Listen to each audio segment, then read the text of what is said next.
Olá, boa tarde. Veja os destaques de hoje do portal da Assembleia.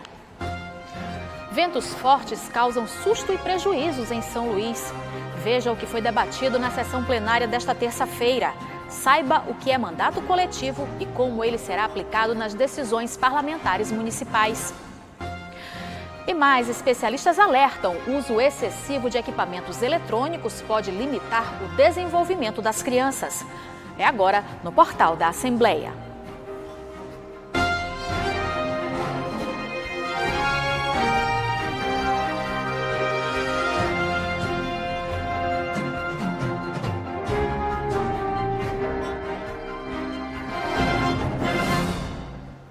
Um fenômeno registrado na tarde desta segunda-feira chamou atenção pela força dos ventos em São Luís. A ventania causou espanto e prejuízos para moradores e comerciantes no bairro da Forquilha e adjacências. Quem passou pela região da Forquilha e do bairro Cidade Operária no fim da tarde desta segunda-feira levou um tremendo susto com os fortes ventos que acabaram derrubando postes e árvores. Nesta loja do bairro, grades de proteção foram arrancadas. Já neste outro vídeo, é possível ver a torre que seria de uma igreja indo ao chão. A especialista explica o fenômeno. É comum que na gênese dessa nuvem ocorram ventos tanto ascendentes quanto descendentes. No que observamos agora aqui na ilha, mais especificamente em um certo local, foram ventos ascendentes muito fortes, que é comum acontecer na formação dessa nuvem. Posteriormente, já formada, essa nuvem vem a precipitar, ocorrer chuvas, ventos fortes, trovoadas muitas vezes. Tá? Então, não é algo assim tão incomum que ocorra aqui não, porque nós estamos na região tropical do globo e é muito comum que ocorra esse tipo de nebulosidade. Na internet, vídeos foram publicados mostrando os estragos causados pela ventania. Várias casas foram destelhadas. A meteorologista falou ainda sobre a previsão para o fim do período chuvoso na região. Essa previsão ela se mantém até o final de julho, tá? Podendo ocorrer algumas chuvas também no comecinho de agosto, onde efetivamente o período seco acontece aqui para a gente a partir de agosto. Tá? Então, a gente espera que ainda as chuvas ocorram de forma mais localizada, mais rápida, tá? Um pouco mais espaçadas, isso diferente do período chuvoso, para que a gente possa, eventualmente, já a partir de agosto, principalmente depois da segunda quinzena de agosto, já começar um período efetivamente seco aqui para a ilha. Após a ventania, equipes da prefeitura foram deslocadas para avaliar os prejuízos e tomar as providências necessárias. Nas redes sociais, o governador Flávio Dino informou que estava acompanhando de perto as ações do Corpo de Bombeiros e da Polícia Militar em apoio à prefeitura e às empresas privadas. A previsão do tempo para São Luís nesta terça-feira é de mais chuvas. O Ministério da Educação divulgou hoje o resultado do Sistema de Seleção Unificada do segundo semestre de 2020, que seleciona estudantes para universidades públicas. Pela primeira vez, também foram ofertadas vagas na modalidade ensino à distância. O SISU permite que cada candidato escolha 2 cursos para concorrer. A lista com o nome dos selecionados está disponível no site sisu.mec.gov.br. Lei que obriga condomínios a denunciar violência doméstica e solicitação do Ministério Público de informações de execução de verbas federais para combate à Covid-19 foram alguns temas debatidos na sessão plenária desta terça-feira. O repórter Joelson Braga tem mais detalhes sobre a sessão. Olá, boa tarde a você, boa tarde a todos que nos assistem. No pequeno expediente na sessão desta terça-feira, o deputado César Pires fez um pronunciamento anunciando que o Ministério Público está solicitando das prefeituras um plano de execução das verbas federais no combate à Covid-19. Fica difícil você legislar, fica difícil você acompanhar e você fere de morte um dos pressupostos básicos dessa casa, que é o de fiscalizar. Por isso é que eu fui à tribuna reclamar disso, ponderar sobre isso, para que a gente possa, então, ter um equilíbrio entre o conhecimento do que eles estão gastando e poder acompanhar aquilo que está fazendo efeito à população do lado positivo. Ainda na sessão desta terça-feira, a deputada doutora Daniela Tema fez um pronunciamento repercutindo a aprovação de um projeto de lei de sua autoria que virou lei, foi sancionada pelo governador Flávio Dino, que trata sobre a obrigatoriedade dos condomínios denunciarem casos de violência doméstica. O tema, na verdade, está tendo repercussão nacional, está sendo discutido, inclusive em Brasília. Segue agora, foi inclusive aprovado lá, segue agora para o Congresso Nacional, onde será também votado e avaliado. E o Maranhão não. O Maranhão foi o primeiro estado brasileiro a criar essa ferramenta em defesa não só das nossas mulheres, mas das nossas crianças e adolescentes, idosos. E eu fico imensamente feliz em saber que a Lei 11.292 é de minha autoria e, com certeza, principalmente nesse período de distanciamento social, onde as mulheres, crianças e idosos estão mais vulneráveis por estarem passando mais tempo dentro de casa, poderão contar com esse auxílio dos condomínios. E na sessão desta terça-feira nós tivemos o retorno da deputada doutora Thaís Ortegal. Ela que esteve internada durante 18 dias, enfrentando a Covid-19, falou sobre os dois momentos. Como médica, quando estava na linha de frente, ajudando a combater a doença, e depois, como contraiu o vírus, virou paciente e ficou internado. Eu conversei com a parlamentar.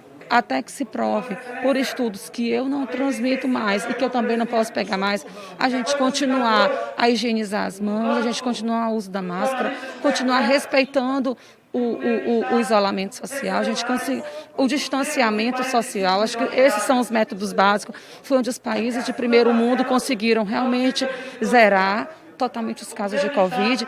E o Maranhão, Brasil, ele só precisa de mais consciência, mais coerência para que a gente possa alcançar esse grande êxito. Este, portanto, foi o resumo da sessão plenária na Assembleia Legislativa nesta terça-feira. Lembrando que você pode acompanhar os trabalhos dos parlamentares, além da TV Assembleia, por meio da Rádio Senado no prefixo 96.9 e também por meio das nossas redes sociais. Joelson Braga, para a TV Assembleia. E veja no próximo bloco, saiba o que é mandato coletivo e como ele será aplicado nas decisões parlamentares municipais. E mais, especialistas alertam: o uso excessivo de equipamentos eletrônicos pode limitar o desenvolvimento das crianças. O portal volta já.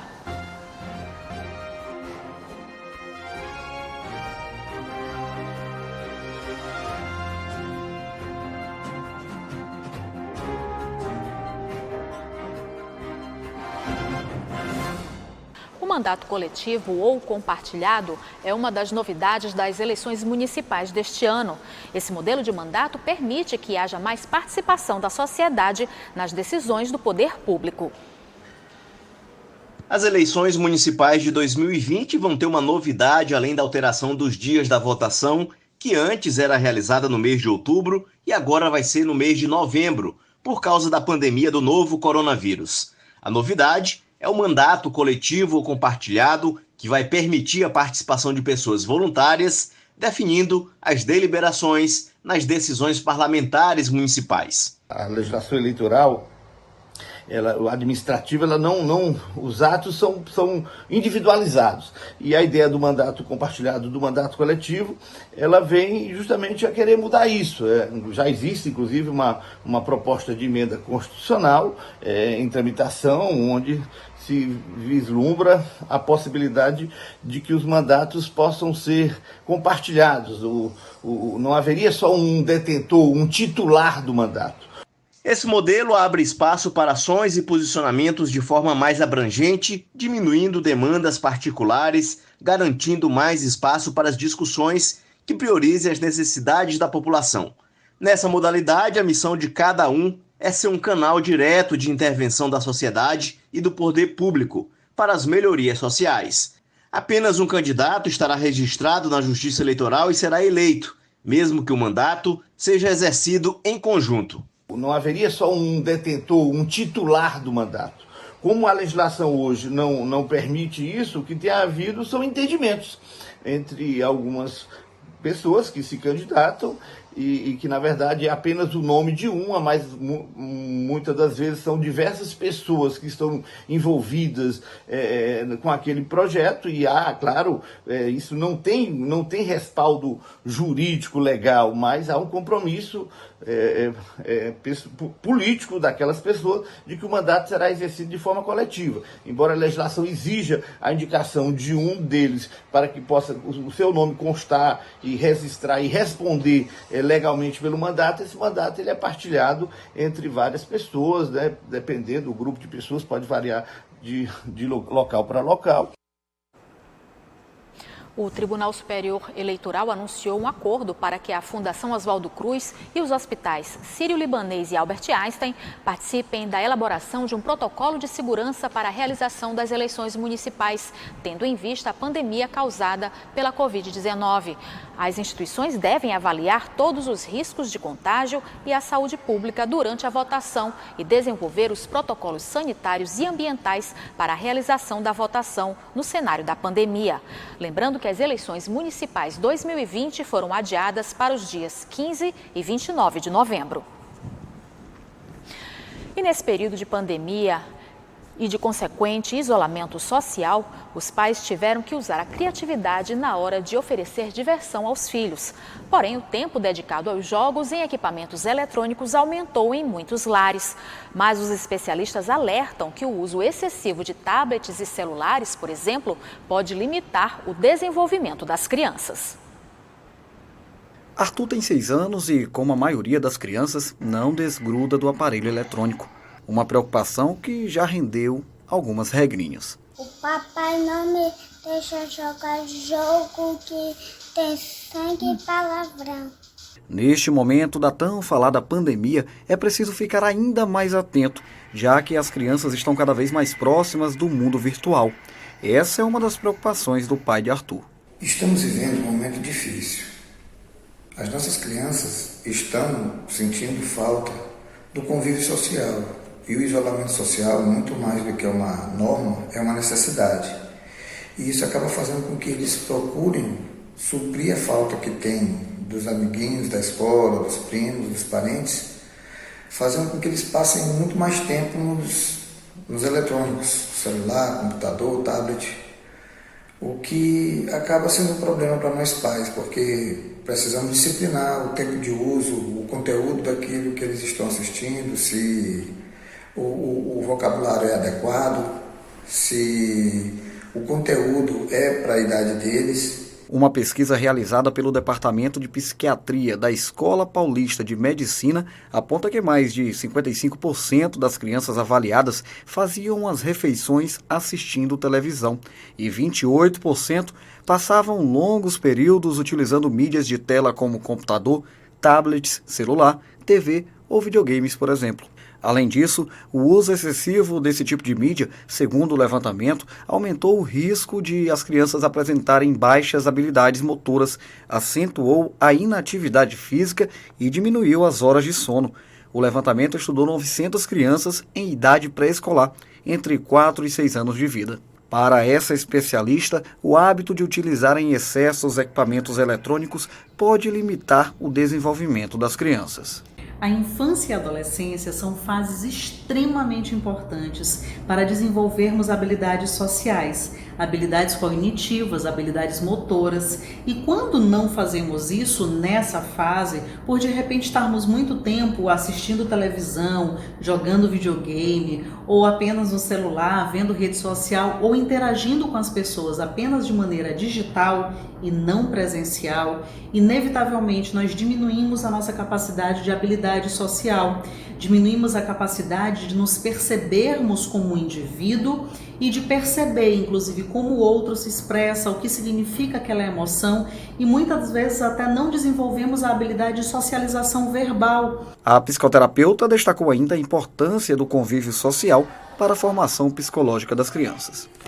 A nossa vida é em sociedade, é em grupo, é no coletivo. Nós somos seres de coletividade.